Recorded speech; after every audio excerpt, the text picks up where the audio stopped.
Buenos días. Nos quejábamos del frío y ahora se vino el calor, no sé si se adelantó o tiene razón ese dicho.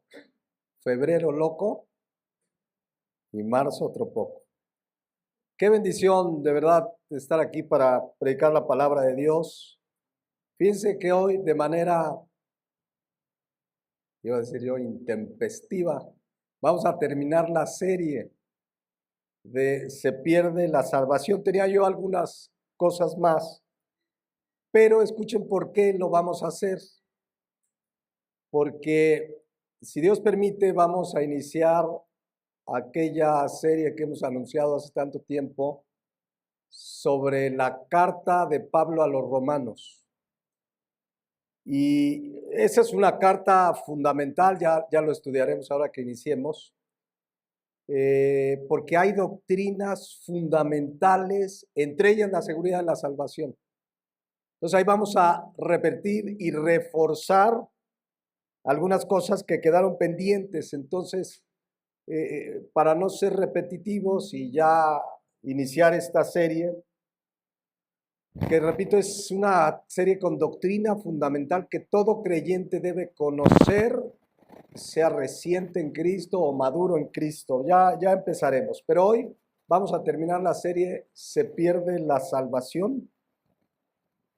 Y empezamos a ver algunos versículos controversiales. Yo me quedo con un versículo, no lo van a poner ahí, pero que dice 1 Juan 5:4, todo lo que es nacido de Dios vence al mundo. Y esta es la victoria que ha vencido al mundo, nuestra fe. Entonces, cuando haya versículos que parece, es que aquí parece decir, hay que estudiar la palabra de Dios.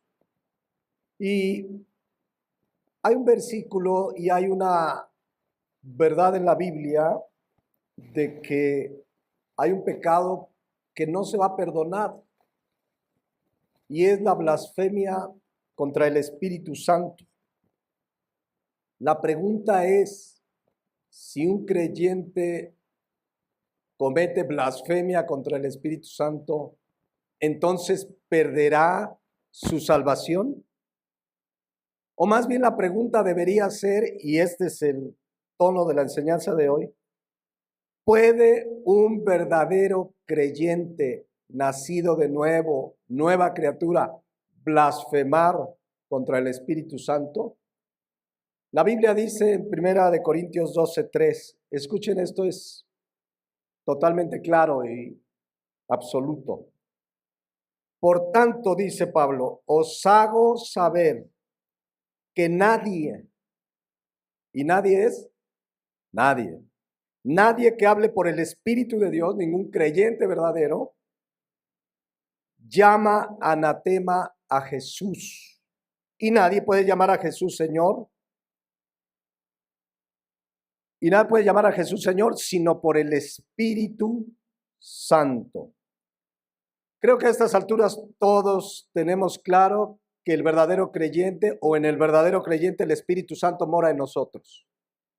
No hay una segunda experiencia. A mí me dijeron, es que te falta el Espíritu, el bautismo y no sé qué.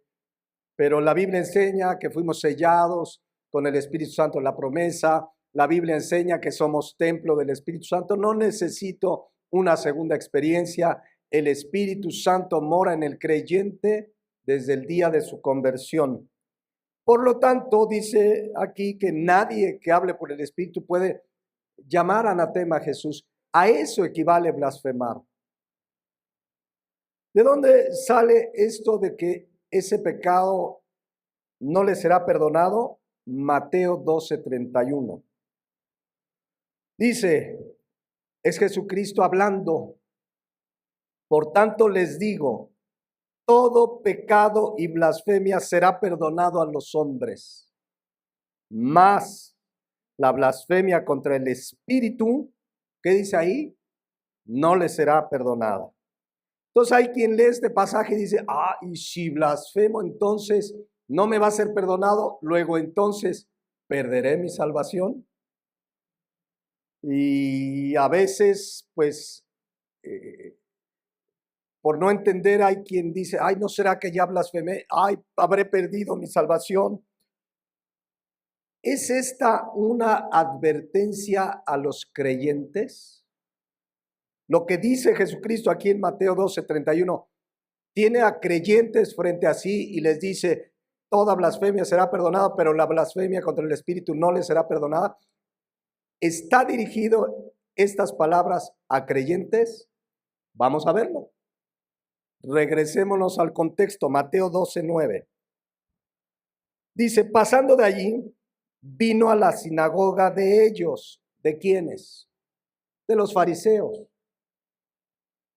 Y aquí había uno que tenía seca una mano y preguntaron a Jesús para poder acusarle.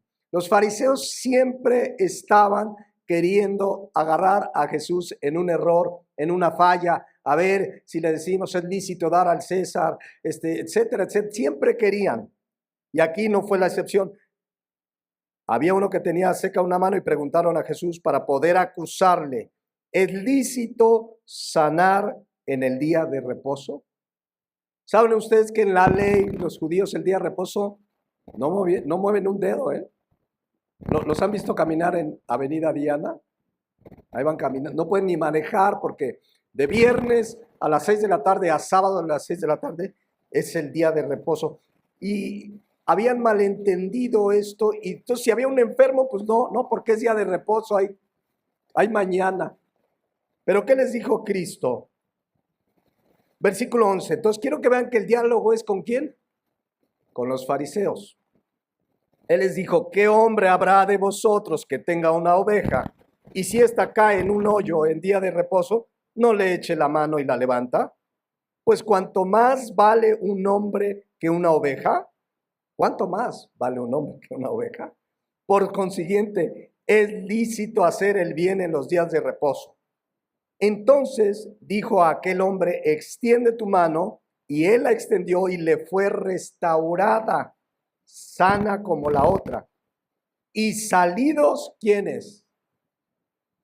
Los fariseos tuvieron consejo contra Jesús. ¿Para qué? ¿Para qué?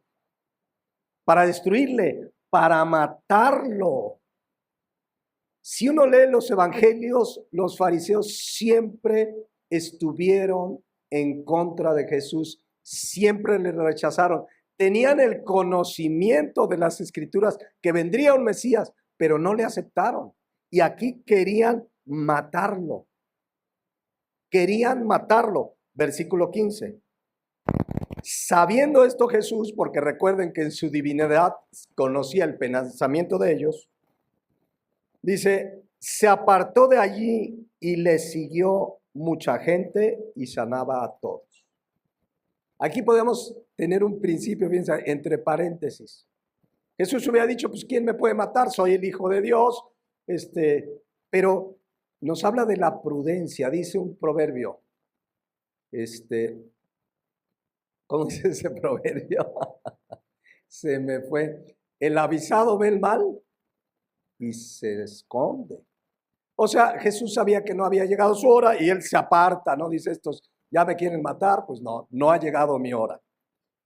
Versículo 16, y les encargaba rigurosamente que no le descubriesen para que se cumpliese lo dicho por el profeta Isaías cuando dijo, y vean el versículo 18, he aquí mi siervo a quien he escogido, mi amado en quien se agrada mi alma. Pondré mi espíritu sobre él. ¿De quién está hablando el versículo 18? De Jesucristo, como hombre. El Espíritu Santo, Jesucristo es Dios, pero como hombre, el Espíritu Santo estaba sobre él. O sea, Jesucristo obraba, pero el Espíritu Santo estaba sobre él. Y ya dijimos que dice la Biblia que nadie que hable por el Espíritu Santo puede llamar anatema a Jesús, puede blasfemar, puede maldecir a Dios. Entonces, como creyentes también el Espíritu Santo está en nosotros. Dice primera de Pedro 1:2 que como creyentes escogidos según la presencia de Dios, el Padre, de Dios Padre en santificación del Espíritu para obedecer y ser rociados con la sangre de Jesucristo. El Espíritu Santo obra en nosotros, está en nosotros. Regreso a Mateo 12:22. Siga ahí Jesucristo, sobre quien el Espíritu Santo reposaba. ¿Hasta ahí vamos bien? Versículo 22. Entonces fue traído a él un endemoniado, ciego y mudo, y le sanó de tal manera que el ciego y mudo veía y hablaba. Versículo 23. Y toda la gente estaba atónita y decía: ¿será este el hijo de David? Vean que la gente decía: este debe ser el Mesías. Hasta la gente sin conocimiento como el que tenían los fariseos, porque los fariseos tenían un conocimiento de las escrituras como ninguno, conocían las profecías, pero aún la gente decía: este debe ser el Mesías prometido. Pero ¿qué creen? Versículo 24. Más los fariseos. A ver, ¿todos saben quiénes eran los fariseos? Vamos a ponerlo bien claro y ahorita regresamos al 24. Los fariseos dentro del judaísmo eran una secta, un grupo de líderes religiosos muy celosos de las formas. Cuando los discípulos de Cristo no se lavaron las manos conforme al rito de la ley, tus discípulos no se lavaron. Y eran cuidadosos de lo externo, pero descuidaban lo interior.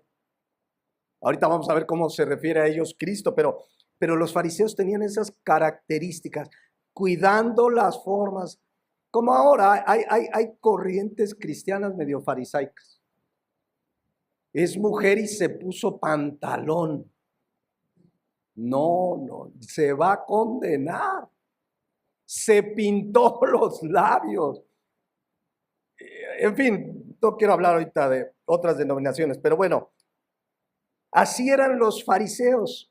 Cuidaban lo externo, tú los veías y no, hombre, siempre pulcros, oraban en las calles. Pero Cristo, que mira el corazón, les dijo en Mateo 23:13, fíjense: mas hay de vosotros, escribas y fariseos. ¿Y qué les dijo? Hipócritas, porque cierras el reino de los cielos delante de los hombres, pues ni entran ustedes ni dejan entrar a los que están entrando. Es decir, con su actitud farisaica, que cuidaban las formas y no lo espiritual, el fondo, pues ni entrarían ellos al cielo, pero tampoco entrarían los que lo seguían, porque no les enseñaban la verdad de la palabra de Dios. Versículo 14. Vean cómo eran estos que por fuera apantallaban. O sea, tú veías a un fariseo y casi le hacías reverencia por la imagen pulcra. Pero vean lo que les dice Mateo 23:14. Ay de vosotros, escribas y fariseos, hipócritas, porque devoráis las casas de las viudas y como pretexto hacéis largas oraciones. Por esto recibiréis mayor condenación. De pronto uno le dice: ¿cómo es que devoraban las casas de las viudas? Miren, esta es una práctica histórica que se conocía de los fariseos, que andaban sobre la lana. Entonces moría el esposo rico de una viuda y llegaban con la viuda: salve viuda amada de Dios, venimos aquí a orar por ti. Y venimos, porque además se usaba en aquel tiempo que las viudas pues eran ayudadas por los líderes religiosos a administrar su dinero. Porque no, el que hacía las finanzas era el marido. Entonces, por supuesto que había genuinos líderes religiosos que las orientaban en cómo manejar el dinero que les heredó el marido rico. Pero estos abusaban, devoraban, es decir, querían su dinero y con palabras salameras, con elogios, intentaban quedarse con su dinero. ¿Sucederá algo así en nuestros días? Un día llegó una hermana: no, me dieron palabra, pastor.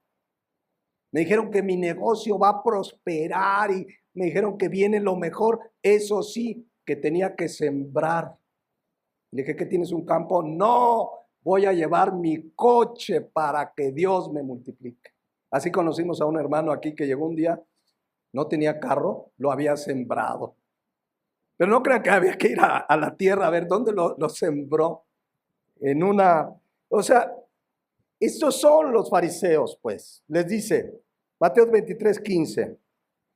Otra vez, ay de vosotros, escribas, y quiero que vean a quién se está dirigiendo. Conocedores de las Escrituras, aparentaban una vida de piedad, pero por dentro estaban podridos. Aquí está, vean. Dice, hipócritas, porque recorréis mar y tierra para hacer un prosélito, y una vez hecho le haces 2 veces más hijos del infierno que vosotros. Eran muy ávidos en traer adeptos. Hoy sucederá esto, o sea,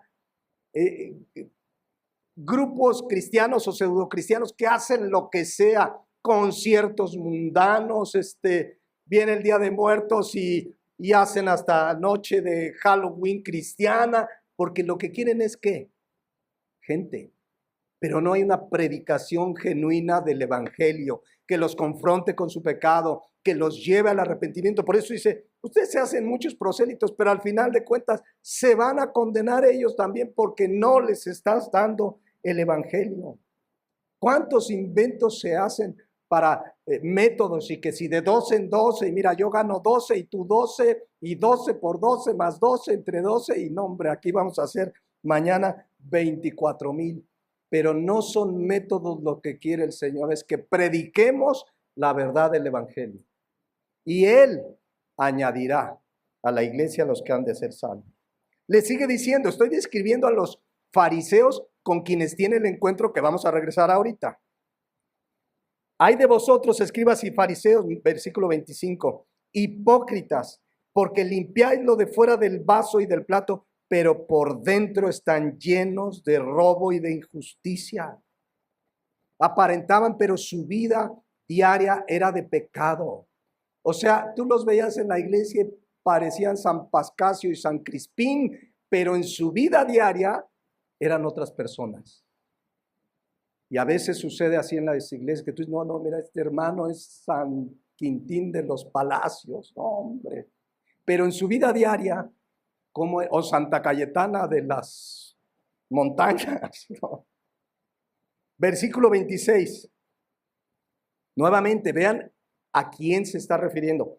Fariseo ciego, limpia primero lo de dentro del vaso y del plato, para que también lo de fuera sea limpio. Ay de vosotros, escribas y fariseos hipócritas, porque sois semejantes a sepulcros blanqueados, que por fuera a la verdad se muestran hermosos, mas por dentro están llenos de huesos muertos y de toda inmundicia. ¿Qué ejemplo tan ilustrativo? Cuando he ido al panteón, algunos ya tiene rato que no voy a un panteón, o sea, no nos ha tocado alguna velorio, pero han visto que hacen hasta unas como casas bien bonitas, que ya quisiera yo esos acabados. Hay unas de veras, Una vez me dijo una persona, es que ahí está mi madre, pastor, por eso hicimos esta obra. Y yo le dije, ahí no está tu madre. Pero ¿cómo no? Pues aquí está. No, una vez que una persona muere, o se va a la presencia de Dios si se decidió por Cristo, o está a la espera del juicio eterno para ser condenado. No están ahí. Adentro de esos sepulcros, por bonitos, hay narcotraficantes que hacen unos palacetes ahí en el de la, ¿cómo se llama el de allá abajo? El de La Paz. Sí, es de La Paz el de... Entonces, la ilustración es muy clara. Ustedes por fuera, bien así, pulcros, etcétera, pero por dentro están podridos, llenos de hipocresía e iniquidad, dice el versículo 28. Así también vosotros, por fuera, a la verdad, os mostráis justos a los hombres, pero por dentro están llenos de hipocresía e iniquidad. Entonces, ¿ya se dieron cuenta quiénes son los fariseos? Conocedores de las Escrituras, hipócritas. Es la descripción de Cristo, no es un insulto. Es una descripción que Cristo hace de ellos, delante de ellos mismos. Regreso al pasaje, porque vamos a ver a quién les dice lo de la blasfemia del Espíritu Santo. Mateo 12:24. Mas los fariseos, que ya vimos quiénes son, al oírlo decían, o sea, Jesucristo, echa fuera a los demonios, sino por Belcebú, príncipe de los demonios. Era Belcebú, el príncipe de los demonios. ¿Qué están diciendo ellos? Que Jesucristo, sobre quien reposaba el Espíritu Santo, echaba demonios, ¿qué? Por Satanás. Belcebú, en el original griego, era el dios de las moscas o el dios del estiércol. Hace una referencia a que en realidad Satanás es el príncipe de todo aquel que vive en el estiércol, en el pecado, en la inmundicia, en los que practican el pecado, adúlteros, mentirosos, etcétera, etcétera. Su Dios es Satanás. Pero ellos dicen, no, Jesucristo está sacando demonios por Satanás. Eso, mis hermanos, era la grande blasfemia.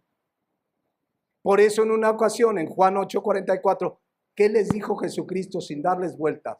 Vosotros sois, ¿de quién?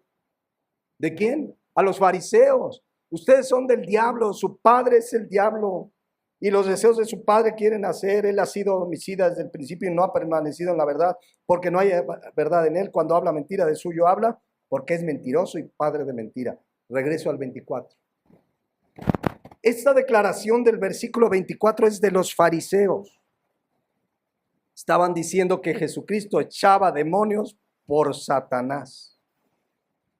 Ahí estaba la blasfemia. Ahorita vamos a explicar un poco más. Pregunta, ¿podrá un nacido de nuevo dirigirse hacia Jesucristo? ¿Podrá un nacido de nuevo maldecir, blasfemar? ¿Qué dice 1 Corintios 12:3? Vuelvo a leerlo. Por tanto os hago saber que nadie que hable por el Espíritu de Dios llama anatema a Jesús. Nadie. Versículo 25, regresamos a Mateo 12. Sabiendo Jesús los pensamientos de ellos, es decir, que decían, este está echando demonios por el mismo Satanás. O sea, los fariseos estaban blasfemando. Les dijo, fíjense lo que les dijo, todo reino dividido contra sí mismo es asolado y toda ciudad o casa dividida contra sí misma no permanecerá. El ejemplo es muy obvio. Satanás no está contra sí mismo, un reino dividido no va a prevalecer. O sea, era ilógico lo que estaban diciendo, que echaba demonios por el mismo Satanás. Era ilógico. Todo reino dividido, una casa dividida, no permanecerá. Por cierto, es un principio que podemos aplicar a la vida diaria.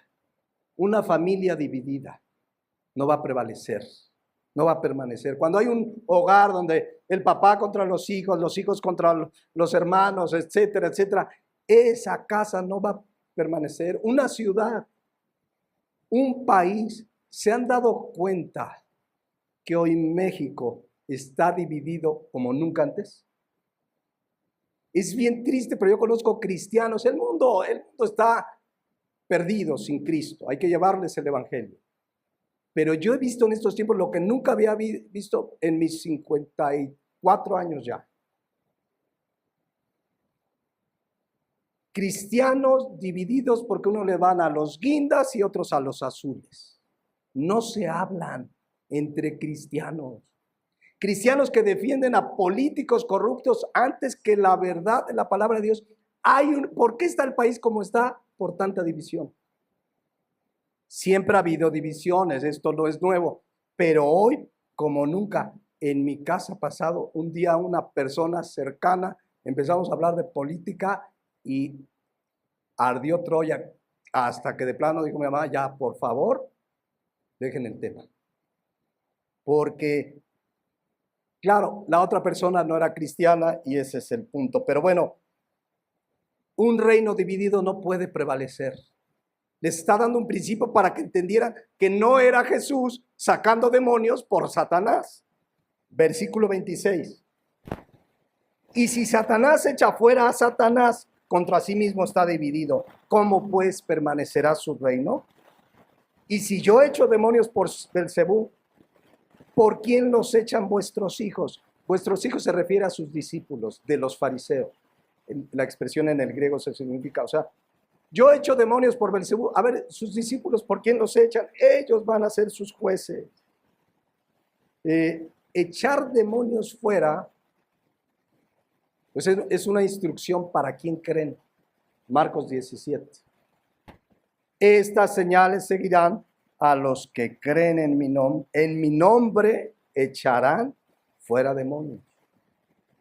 Es un creyente cuando ve a un inconverso y en ciertos casos tenemos la autoridad para echar fuera demonios. Hasta ahí dejo el punto porque vamos a entrar a lo importante. Y empieza Jesucristo a decir algo bien interesante, versículo 29. Porque ¿cómo puede uno entrar en la casa del hombre fuerte y saquear sus bienes si primero no le ata? Y entonces podrá saquear su casa. Este versículo lo he explicado en otras ocasiones, pero vamos a explicarlo ahora brevemente. ¿Quién es el hombre fuerte aquí? ¿Quién es? Satanás. ¿Quiénes son sus bienes? La gente de este mundo.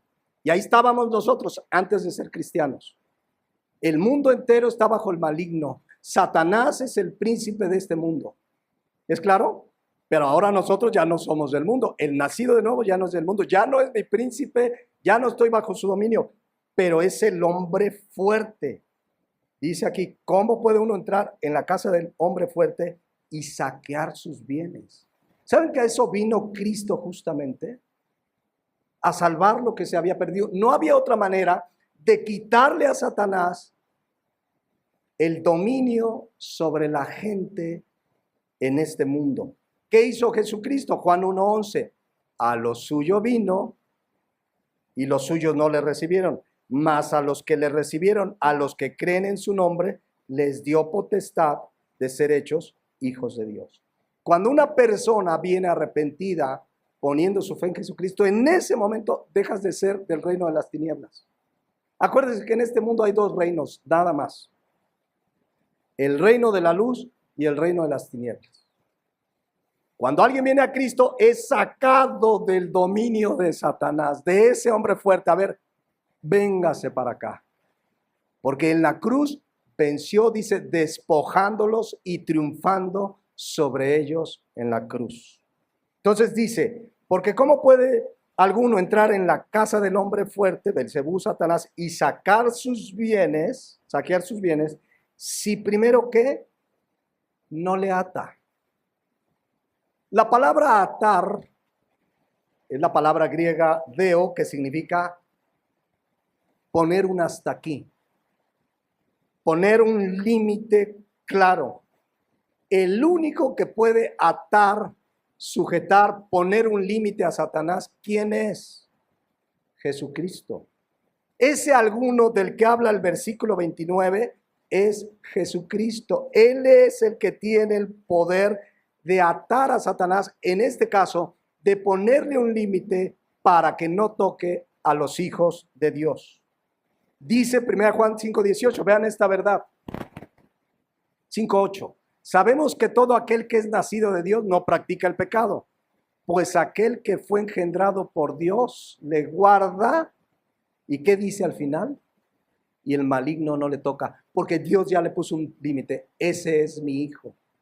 ¿Se acuerdan cuando unos vieron que Pablo sacaba demonios y de repente dijeron, en el nombre de Jesús sacamos demonios, y los demonios los zarandearon y de repente los demonios dijeron, a Pablo conocemos? Sabían por la presencia del Espíritu Santo en la vida de Pablo que era un hijo de Dios. El maligno no le toca. 1 Juan 3:8. Al final dice, para esto apareció el Hijo de Dios, para deshacer las obras del diablo. En el momento que Cristo muere en la cruz, triunfó y despojó al Satanás de su imperio sobre toda persona que crea en él como Señor y Salvador. En ese momento, Satanás ya no tiene derecho sobre tu vida.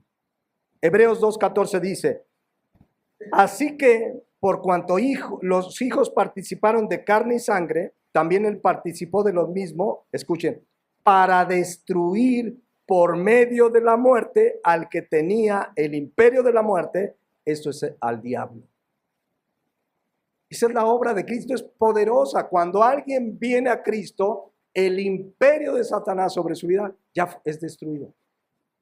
Colosenses 2, 13 y 14 hasta el 15 dice: y a vosotros, estando muertos en nuestros pecados y en la incircuncisión de nuestra carne, nos dio vida juntamente con él, perdonándonos todos los pecados, anulando el acta de los decretos que había en contra de nosotros, que nos era contraria, quitándola de en medio y clavándola en la cruz. Y vean el 15, y despojando, saqueó sus bienes, despojando a los principados y a las potestades, los exhibió públicamente, triunfando sobre ellos en la cruz.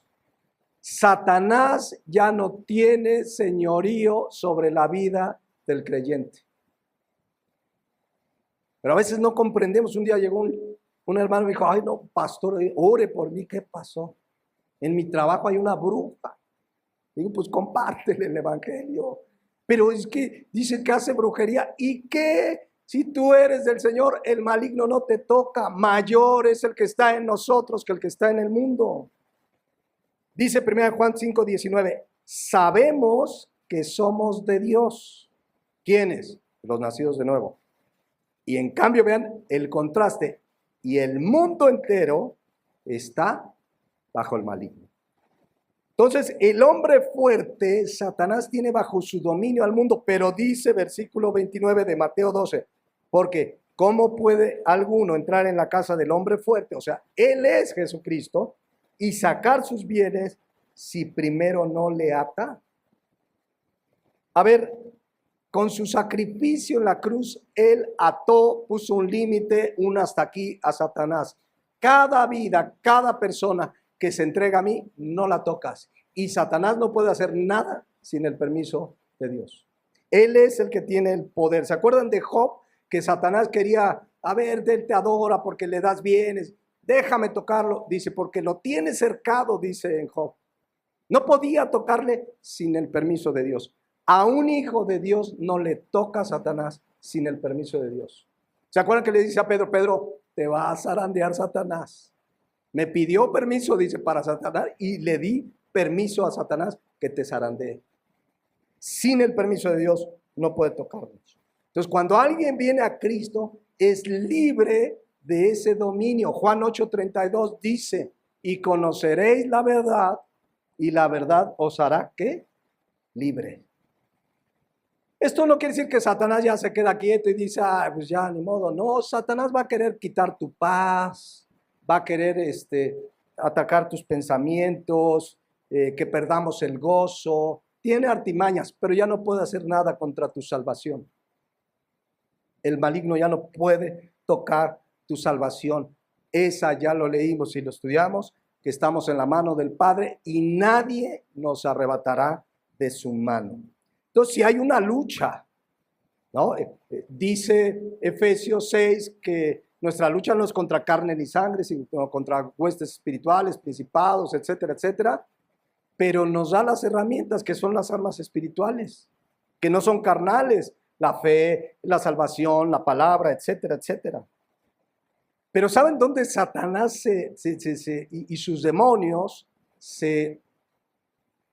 digamos, agudiza sus ataques? Cuando un inconverso le empiezan a compartir el evangelio. Ahí sí le preocupa, porque va a venir el hombre, Jesucristo, a atarlo sobre la vida de él y le va a saquear sus bienes. Entonces, cuando alguien está escuchando el evangelio, Satanás va a hacer lo imposible porque no lo haga. Yo no sé el testimonio de cada quien, algunos los conozco, pero la mayoría coincidimos en algo. El día que nos compartieron, la mayoría no caímos redonditos, empezó una lucha, una batalla, oye esto, oye el otro. Porque, miren, yo cuando oí por primera vez ya el evangelio serio, formal, en una iglesia con un siervo de Dios, yo sí salía y decía: ese cuate les está lavando el cerebro. Yo decía: ese pastor, así la verdad, las primeras veces, ese pastor nada más puro rollo y se me hace que anda peor y ha de ser. y puro lavado de cerebro. Y saben una cosa, yo sí salí lavado de ahí, pero por la sangre de Jesucristo. Amén. Ya dejamos de ser, por eso dice, porque, regreso a Mateo 12:29, porque ¿cómo puede alguno entrar en la casa del hombre fuerte y sacar sus bienes si primero no le ata, no le pone el límite? El único que lo ata, que lo pone el límite, es Jesucristo. Aquí atar demonios es una acción que solamente hace Cristo. No es un mandato a los cristianos que estemos atando demonios. No hay versículo que diga, pónganse a atar. ¿Han visto que hay una atadera y desatadera de demonios? Son, dice 1 Timoteo 4:1, pues apóstatas de la fe y gente que escucha espíritus engañadores y doctrinas de demonios, dice ahí. Hoy, mis hermanos, hay esa enseñanza en muchas iglesias.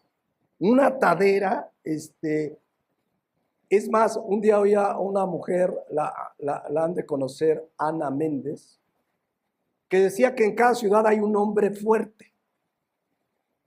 O sea, un emisario de Satanás. Entonces dice, para hacer guerra espiritual, ¿quién sabe dónde sacan sus rollos? Lo primero es que tiene que ir alguien de parte de ellos, ¿verdad? Un emisario de ellos, para identificar el hombre fuerte. Dice, lo primero es que hay que identificar cuál es el hombre fuerte que hay en tu ciudad, en Cuernavaca, dice, para poder atarlo. De eso no está hablando el texto, no es un mandato al creyente atar, porque empiezan a atar, por ejemplo, yo tengo casi 40 años de conocer el Evangelio. Me acuerdo que una vez nos llevaron a un evento que era una marcha por Jesús. Y se paró uno de los líderes que iban al frente de esa marcha, pues uno recién convertido, ahí te entraba todo, ¿no? Hasta las marchas por Jesús. Y se paró uno ahí y atamos el espíritu del narcotráfico sobre Cuernavaca. No lo ataron bien porque ya vieron cómo está. Y atamos el espíritu de homosexualidad en nuestro país. Y atamos el espíritu de... Y bueno, una atadera, ¿no? ¿Cuánta cuerda usaron ahí para...?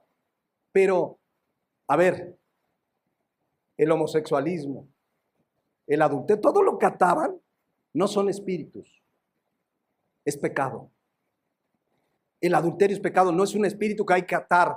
El homosexualismo no es un espíritu, espíritu de homosexualismo, es pecado y la persona se tiene que arrepentir, lo que quiera. Entonces, hay esta práctica que se basa en ese versículo de atar, que quieren atar a medio mundo. Llega un joven pastor, es que fíjense que fallé, pequé, cometí fornicación con mi novia, ¿qué hago? Tienes un espíritu de fornicación. Y entonces, casi cual exorcistas, ponte ahí, en el nombre de Jesús, hasta en sus posiciones, han visto que hasta la voz, o sea, ¿de dónde saca? En el nombre de Jesús, espíritu de fornicación. Si ese joven no se arrepiente, va a seguir igual, por más que le hagan sus ataderas y desataderas y todo eso. Lo que necesita ese hombre es arrepentirse de su pecado. Entonces, hay gente que dice, es que ya no sé qué hacer con mi hija, ya no sé qué hacer con mi hijo, y ahí andan visitando a estos exorcistas.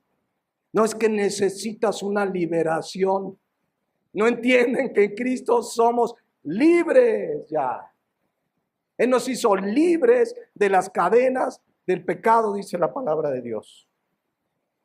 Entonces, bueno, esas ataderas y desataderas no es bíblico, pues.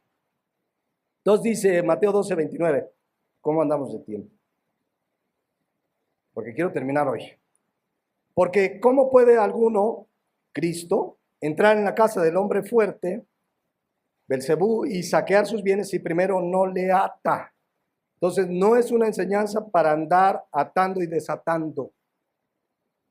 Y de manera inmediata, fíjense lo que dice, ya para que no haya términos medios. Versículo 30. El que no es conmigo, contra mí es. Punto.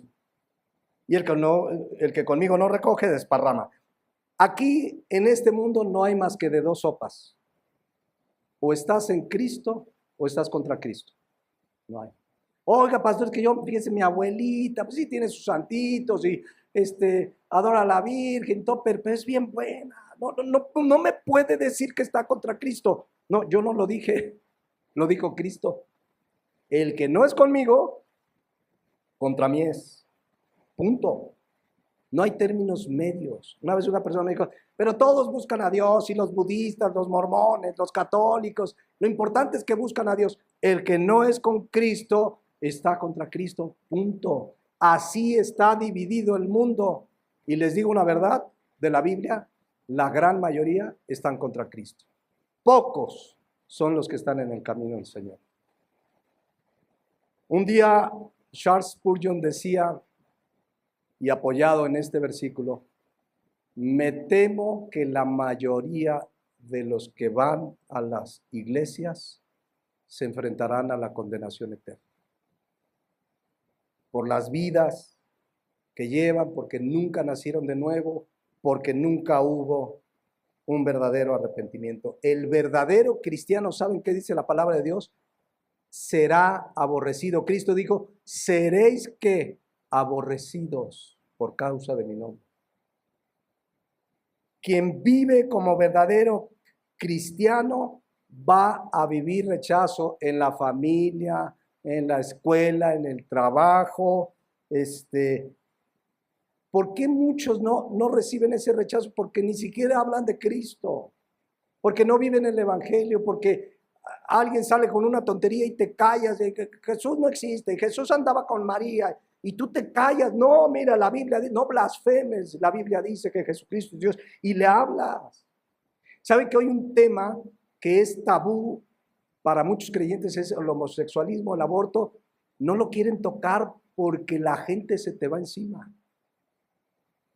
Continuamente entrevistan a cantantes cristianos, predicadores cristianos. Oye, ¿qué piensas de la homosexualidad? Ay, no, son mis amigos y mis amigas. Yuri fue la reina del carnaval de los homosexuales allá en Veracruz. No, hay que presentarles el evangelio. Se avergüenzan y dice Cristo que el que me niega delante de los hombres, le negaré delante de mi Padre que está en los cielos. Mis hermanos, ahora, como les voy a decir una noticia que es para gozarse. Como nunca en la historia de la humanidad vienen los tiempos de mayor persecución para los verdaderos cristianos. Y México no es la excepción. No es la excepción. No es casualidad que hoy tengamos el gobierno más antidios, antibiblia, anticristo, ateo, agnóstico, como nunca en la historia.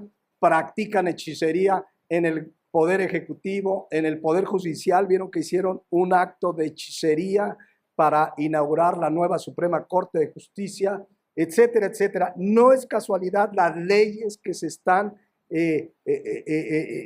cocinando en las ambas cámaras en contra de la libertad religiosa. No es casualidad, mis hermanos, que derechos humanos como nunca está sancionando pastores y predicadores, acusándolos de discurso de odio. Cuando un predicador habla, hermanos, la homosexualidad es pecado, si tú estás en este pecado, arrepiéntete, a eso le llaman discurso de odio, y hoy la ley te puede acusar de un discurso de odio y hay penas desde económicas hasta la cárcel. Entonces, cuando subamos el video le borramos para que no, no.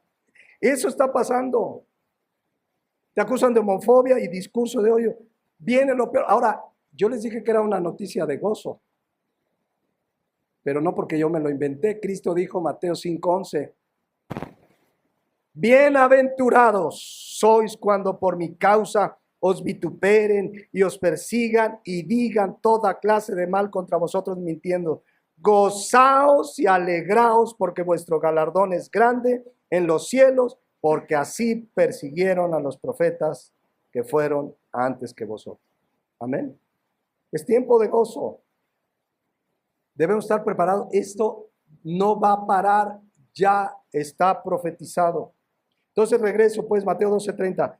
El que no es conmigo, contra mí es. Y el que no recoge conmigo, desparrama. ¿A quién se lo está diciendo? ¿A quién? A los fariseos. Está diciendo, ustedes están contra mí. Si no están conmigo, como no lo estaban, acusándolo de que echaba demonios por Belcebú y por todo lo que ya vimos, les está diciendo, ustedes están contra mí. Y a ellos les dice, ahora sí, versículo 31, por tanto les digo, todo pecado y blasfemia les será perdonada a los hombres, mas la blasfemia contra el Espíritu no les será perdonada. ¿Quiénes estaban blasfemando? Ellos, sus enemigos, ellos eran los blasfemos. Pero además, quiero que noten esto, tenían conocimiento de las Escrituras, sabían de las profecías del Mesías, vieron sus milagros, la gente había dicho, mira, no, sí, ha de ser el hijo de David. O sea, todo el mundo se daba cuenta, menos ellos. Y aún así blasfemaron, a ellos les dice, ¿saben qué? No les va a ser perdonado porque tenían conocimiento y aún así les rechazaban. Porque repito, 1 Corintios 12:3, nadie que hable por el Espíritu de Dios llama anatema a Jesús. ¿Qué significa la palabra blasfemia? Está compuesto por dos palabras griegas, blas y femia. Blas y feme. Blas significa hablar de una manera torpe, se los voy a decir literal, torpe y estúpida. Eso significa. Y feme, pues hablar en contra de. Entonces, hablar en contra, como estaban haciendo ellos, diciendo, hablando tontamente, está echando demonios por Belcebú, era una tontería cuando sabían que los milagros que él había hecho, nadie los había hecho, la gente se estaba dando cuenta, era una tontería, pero además ellos tenían conocimiento de las Escrituras. Les voy a parafrasear lo que les está diciendo Cristo. Les está diciendo, por tanto, como ustedes fariseos, que son unos hipócritas, sepulcros blanqueados, que por fuera parecen limpios, pero por dentro están podridos, llenos de pecado, y encima dicen que lo que yo hago, lo hago por Satanás, lo cual es hablar de una manera tonta contra el Espíritu de Dios que está sobre mí, eso no les será perdonado, ya no queda nada más para ustedes. A ellos se los está diciendo. Esa expresión es para ellos. Ahora, la blasfemia como pecado imperdonable es cuando alguien de manera permanente, consistente, rechaza el mensaje del Evangelio. O sea, todos como inconversos cometimos, ¿cuántos pecados no cometimos contra Dios? ¿Cuántas cosas no dijimos de Dios? ¿Cuántas tonterías no hicimos? Pero cuando alguien recibe el Evangelio, conoce el Evangelio como conocían ellos las Escrituras, como ellos tuvieron a Cristo frente a sí, y le rechazas una vez y otra vez, y persistente y consistentemente persistes en lo mismo, llega un momento en que el Señor dice, ya no queda nada que hacer por ti. Ya no hay nada más que hacer. Ya estudiaremos Romanos cuando dice que Él mismo los entrega a una mente reprobada. Ya, cuando Dios sabe que ya no se van a arrepentir, órale, piérdete tú mismo. Es decir, el cristiano sí pecamos, por supuesto. 1 Juan 1:9 nos llama a que si hemos pecado, pues confesemos nuestros pecados y Él es fiel y justo para perdonarnos. Pero ya no vivimos una vida de práctica de pecado. Una vida de práctica de pecado, cuando alguien conoce del Evangelio, no es cristiano, porque el que practica el pecado es ¿de quién? Del diablo. Pero cuando alguien ha conocido el Evangelio, las Escrituras, como la conocían los apóstoles, y persiste en pecar, ya no hay nada que hacer por él. Lo dice Hebreos 10:26. Dice Pablo, porque si pecaremos voluntariamente, se lo está diciendo al pueblo hebreo, a los que conocían las Escrituras, a los que les fue dada la palabra de Dios. Si pecaremos voluntariamente después de haber recibido el conocimiento de la verdad. A ver, una cosa es recibir el conocimiento de la verdad y otra es haber creído en la verdad, arrepentido de mis pecados. Cuando alguien, como los fariseos, ha recibido el conocimiento de la verdad y persiste en pecar, ¿qué dice ahí? Ya no queda más sacrificio por los pecados. O sea, ya no puede hacerse nada más. Versículo 27. Sino una horrenda expectación de juicio y de hervor que ha de devorar a los adversarios. Versículo 29. ¿Cuánto mayor castigo pensáis que merecerá el que pisoteare al Hijo de Dios?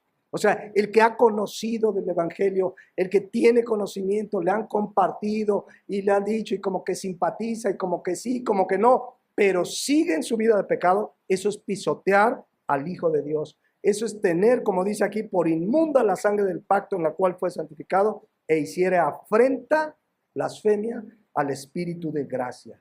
Cuando una persona que ha sido enfrentada al Evangelio y constantemente rechaza y rechaza y rechaza y rechaza y rechaza y rechaza, llega un momento en que ya el Señor dice, ya no hay nada más que hacer. No hay nada más que hacer. Lo leíamos hace 8 días, creo, así, no sé si fue hace 8 días, Hebreos 6:4 en adelante.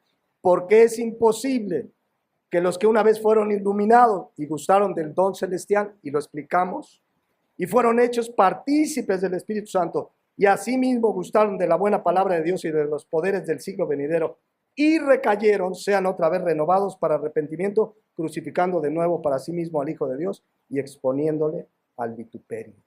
Esos eran los fariseos. Y eso es la gente que persistentemente, constantemente rechaza y rechaza y rechaza.